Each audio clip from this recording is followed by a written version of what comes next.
Folks, we're Tacitus today, your pushback channel, and thank you for joining this audio live stream.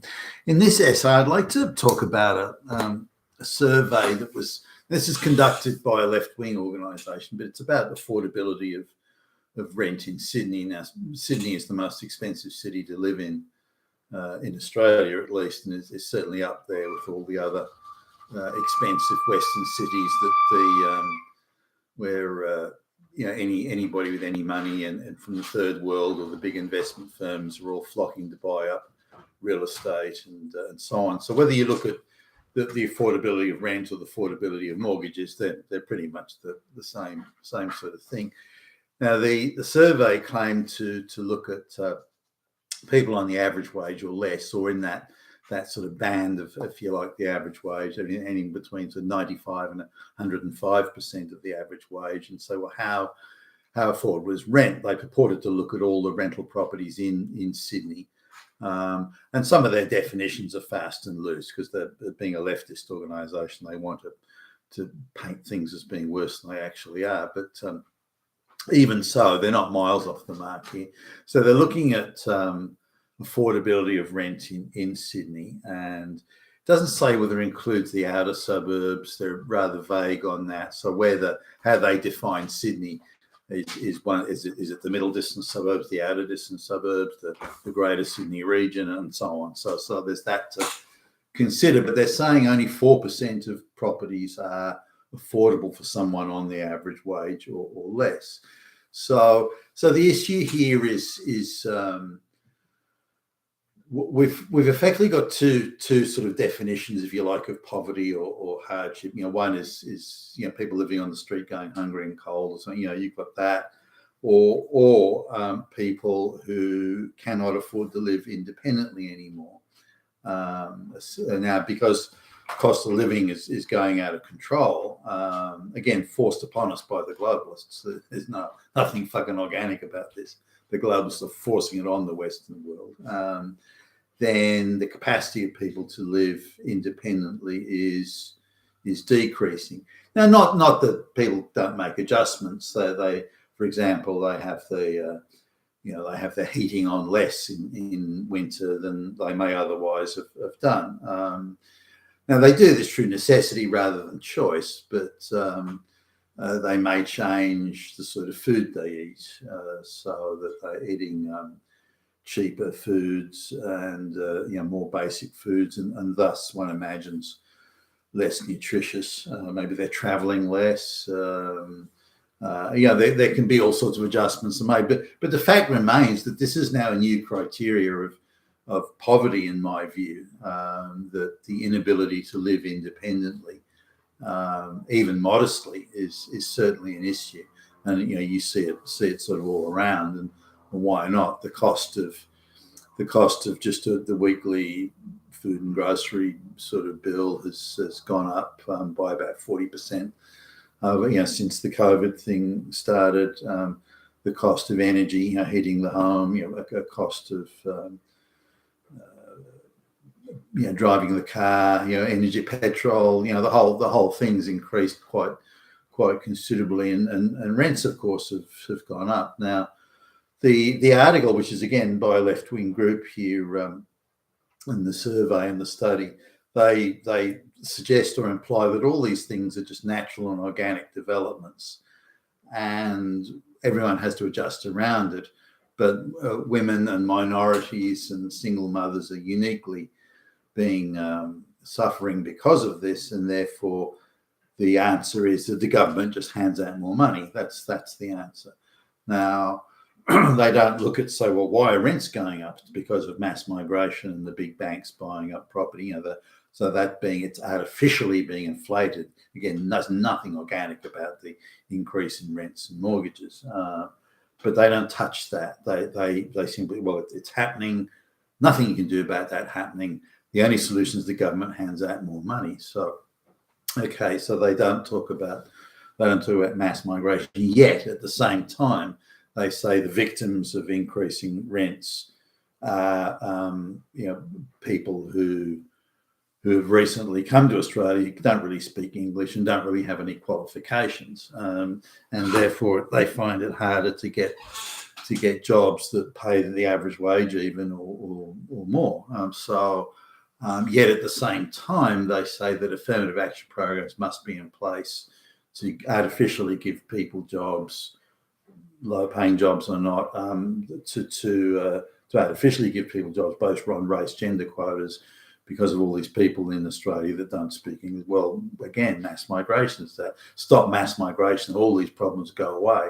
But instead, these left-wing groups are embracing the problem, saying, well, these artificially created and imposed problems that are forced upon us, we have to look at this in a Marxist way and say, well, these people aren't getting equal outcomes with folks that do speak English well. Therefore, more government money must be handed out, and more taxpayer money stolen from white people to give to these people. So they highlight the problem and they exaggerate the problem, but then have no answer to instead of stopping the problem, they want more of the problem and then a bigger government role in solving a problem that should never have been there in the first place. But I just want to go over a few things, because the contradiction in these positions is interesting. For example, anyone that is against LGBTQ is an evil, racist, fascist Nazi, but Islamic people are against LGBTQ, but they can't be criticised, because to criticise them is Islamophobia. So you've got these contradictory positions where these Islamists criticise the LGBT protected class.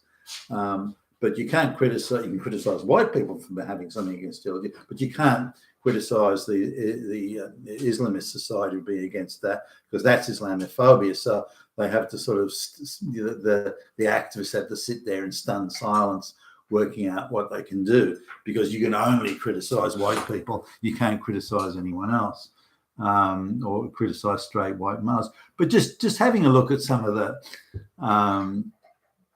the contradictions here, it's very pro-globalist, this thing. I mean, to call them leftist is really missing the point here. They're just rabid pro-globalist. Now, the unemployment rate in Australia is supposed to be 3%, but with a very high underemployment rate. And the classification for employment is if you have 1 hour of paid employment a week, then you're not unemployed. Therefore, a real McCoy triple PhD is working 1 hour a week is employed, but of course they're horrendously underemployed. But there's not really much of an effect. I don't even know how you would measure it necessarily, but there's a lot of underemployment, particularly among straight white males that are effectively being denied employment or denied meaningful employment due to race, gender quotas and things like that. So so they're saying unemployment, this globalist side is saying unemployment is low, 3.5% or thereabouts unemployment, which is very low, but they're not counting the underemployment. So they're saying mass migration is desperately needed, it must be increased again, then increase some more after that. But hold on, stop. Won't that create even a bigger problem with affordability of rent? Who cares? We're on an ideological crusade here. So they're complaining about unaffordability of rent. At the same time, they're pining and hankering for very substantial upticks in mass migration of black and brown illiterate peasants. And at the same time, complaining these people, the illiterate peasants from the third world, are not getting equal outcomes with the white people who are here as one. Excuse me, this is insanity, but this is how they're arguing it. So more mass migration is needed. Now, they've got, apart from these contradictory positions, they quite rightly point out that independent living is becoming unaffordable. Now, in order to bolster their case with just hard sort of numbers and hard mathematics, they're not. Instead, they're going and citing, well, look at Shaniqua, who's come here from Africa, and she's doing it tough, and so really that shows how unaffordable things are, and it's a real problem because Shaniqua was vulnerable, and vulnerable people should be protected, and yada yada. Now, hold on, now it's not hard actually to find they're using Shaniqua as sort of the headline thing here, but it's not hard to go online and find out what the real story is about Shaniqua. Shaniqua has been given some affirmative action job in marketing, for which she's, on the face of it at least, not even remotely qualified. And when she gets that job, she goes on a mad spending binge. She hasn't been in Australia very long. She goes on a mad spending binge, borrowing money left, right, and buying all the stuff that when she was in Africa, she couldn't afford or didn't have, and they couldn't. Also her experience with these consumer goods was watching the TV shows. So I want to go to the West so I can have all those consumer goods, but Shaniqua isn't sophisticated in her understanding. I have to make the money and pay for it, and I have to do this, have that. So she just imagines it's a world of plenty. And again, very Black African in its concept of, well, what in her village where she would come from, the people would share everything. Things would be owned communally, and they didn't have consumer goods in the sense that we have them here in the West. So she would say, well, you've got so much here. Why won't you share it with me? Everything here is a bounty to be shared. And so I just want some of that bounty. And so she goes and not realizing she has to pay for it. And then, well, why should I pay the rent? Well, why should I have to pay it? It doesn't make me feel good to pay it, so why should I pay it? I know I've hired Black people who express those same sentiments, even ones that purport to have 2 degrees from a New York university and so on. They still see the world that way. Well, why should I do it? Why should I have to pay for that? And you see it again in the States today when you get these Black gangs going around. Doing these organised stealing rackets and so on, breaking shop windows and grabbing what they want. So this is the same sort of thing. So Shaniqua's actually, has created a problem for herself here by getting herself in massive debt, can't afford to pay rent, gets evicted, and is relying on government handouts and trying to sleep on the floor of friends' places and this sort of thing. Now, if Shaniqua hadn't gone out and gone on those spending binges, then it would be a little different. Now, another example I got was a woman who's a single mother was getting a government benefit, but she was working on the side and getting money, and this was found out, so her benefit was cut off, and now she's in trouble. But instead of mentioning this, they just portray it as a story of, look, it's unaffordable. See what's happening to her. So they're very dishonest in their selection of people. Now, the reality is, of course, that mass migration is artificially driving up rents and mortgages, and the globalists are imposing on us, whether you want to cite COVID or other things, imposing upon us substantial increases in cost of living. And the basics, the absolute requirements, the stuff you just got to have. The price of televisions is staying very competitive, but the things that you must have that you can't go without, food and so on, the price of that is increasing considerably.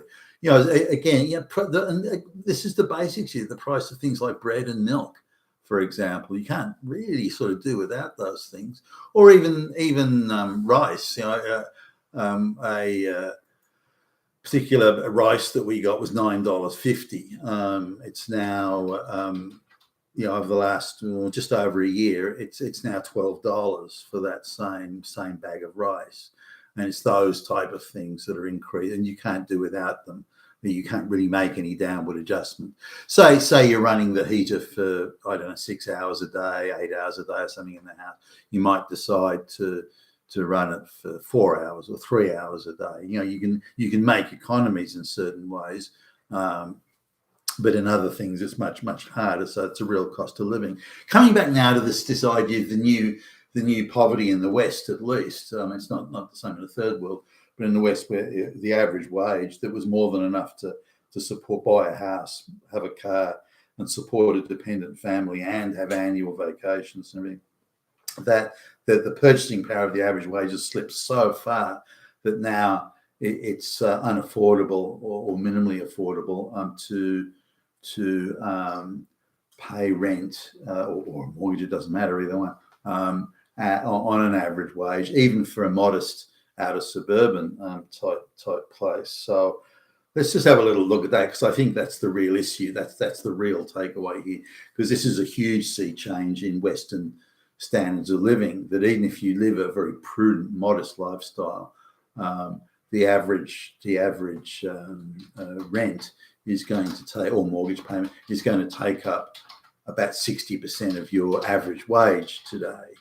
Now, sure, you can live communally and so on, and depending on what's important in your life, you can. I remember as a kid, I used to have roommates and share accommodation, not because I wanted it, but because it freed up much more money for me to spend, on buying a better car or more money to go, for say entertainment or eating out or something. So you can have those sort of adjustments, but the reality is that in 1975, the average wage took up, or the average rent rather, took up between 20 and 25% of your wage. I mean, today it's like 60% plus of the wage. So that just gives you an indication.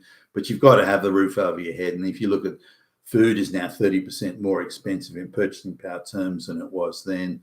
Energy is again about 30% more expensive than it was then in purchasing power terms. So you can see where the money is disappearing, where the money's going. But the money that you're spending on things that you must have, such as transport, energy, and food and accommodation, you have to have those things. And if you want to live independently, then it's much harder now.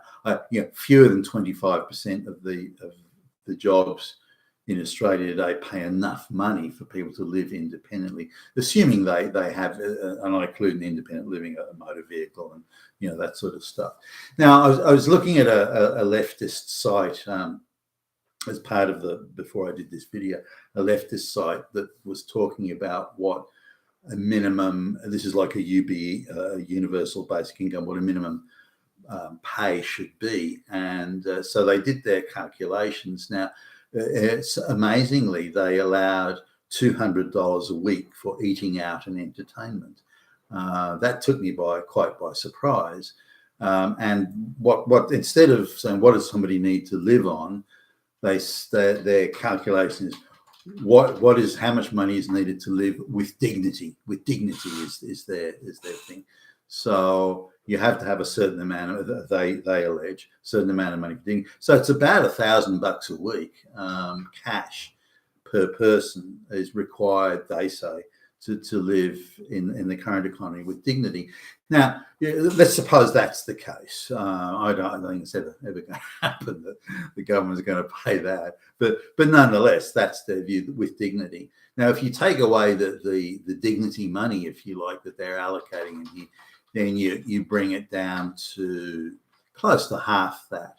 But even that's, in UBI terms, a decent amount of money.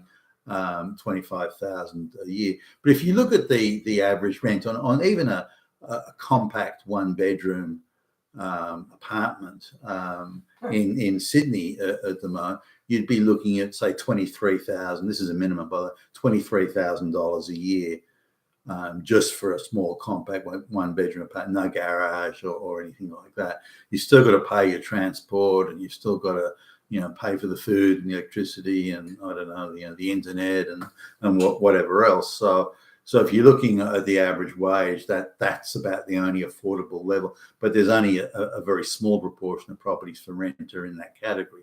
So most people can't afford it. But the idea of what is affordable living and thus what is because I think the two are going to feed into each other. Or so people are going to have the choice of communal living, living very, very modestly, but there's just not enough properties around that are small enough to be rented cheaply enough to afford that sort of live. And of course, the gig economy where incomes and job continuity is uncertain. So this is feeding into a situation where the UBI will in effect be forced on us in the Western population. If the trajectory of decrease in purchasing power of the paycheck continues, and on its current trajectory, then the only option people will have 15 to 20 years from now for say 95% of the population, the only option they have will be to live communally, and that'll be, inherent in that communal living will be mass provision of public services such as mass eating canteens, so that the government provides the food. So we'll provide the food and live in some sort of mass, army barracks type hostel thing. I think that's going to be something of the definite of the future, given the decline in purchasing power. So the amount of people that are going to have jobs that pay enough money to live independently will be 5% or less of the population. You've been a taskist today at your Pushback Channel. Thank you for listening.